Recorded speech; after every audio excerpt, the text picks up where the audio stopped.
દેશના જુદા જુદા ભાગોમાં જઈ મોટું ષડયંત્ર રચવાની કાવતરા કરીને પુરાવાઓ, સાગરીતો, સાહેદો વગેરેને તપાસી નામદાર કોર્ટે જે ચુકાદો આપ્યો છે એક લેન્ડમાર્ક ચુકાદો છે। ગોસાવારા હથિયાર લેન્ડિંગ કેસમાં 33 વર્ષ બાદ કોર્ટનો ઐતિહાસિક ચુકાદો સામે આવ્યો છે।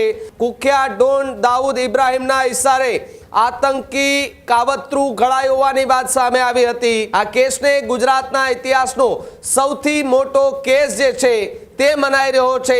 હજુ સુધી તમે અમારી ચેનલને સબસ્ક્રાઇબ નથી કરી તો અત્યારે જ ન્યૂઝરૂમ ગુજરાતને સબસ્ક્રાઇબ કરો, ફેસબુક અને ઇન્સ્ટાગ્રામ પર ફોલો કરો।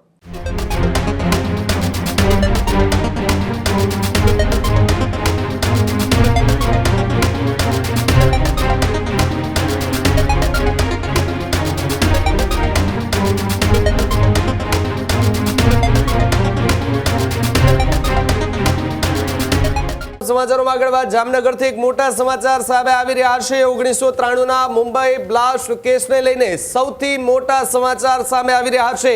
ગોસાવારા હથિયાર લેન્ડિંગ કેસમાં 33 વર્ષ બાદ કોર્ટનો ઐતિહાસિક ચુકાદો સામે આવ્યો છે।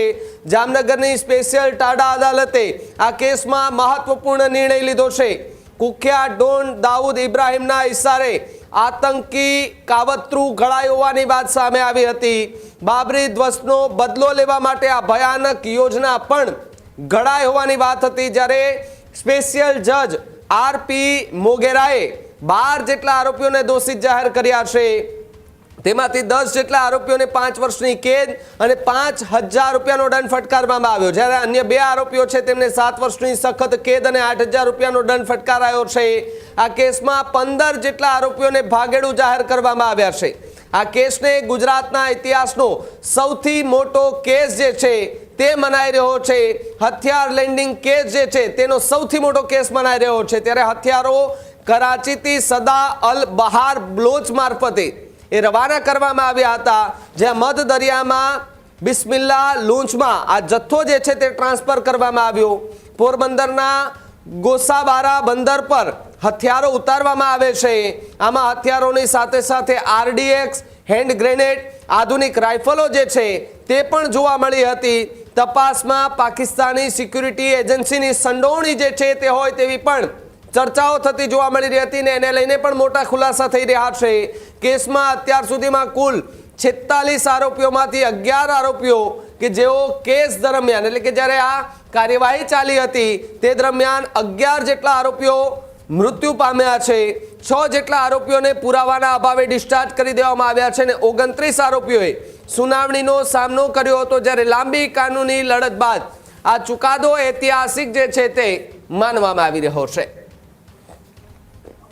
બાબરી ધ્વંસ પછી 1993માં સલાયા મુકામે આરડીએક્સનો મોટા પાયાનો જે જથ્થો ઉતારવામાં આવેલો હતો તેના ભાગરૂપે આ જથ્થો ઉતારેલો જે દેશના જુદા જુદા ભાગોમાં જઈ મોટું ષડયંત્ર રચવાની કાવતરા કરીને એક બોમ્બ બ્લાસ્ટ કરવાના જે પ્લાનિંગ હતા એના પર્દાફાશ કરતો આજરોજ નામદાર ડેઝિગ્નેશન કોર્ટે ચુકાદો ફરમાવ્યો છે। તેમાં 45 જેટલા આરોપીઓ પૈકી 12 આરોપીઓને સજા ફરમાવવામાં આવી છે।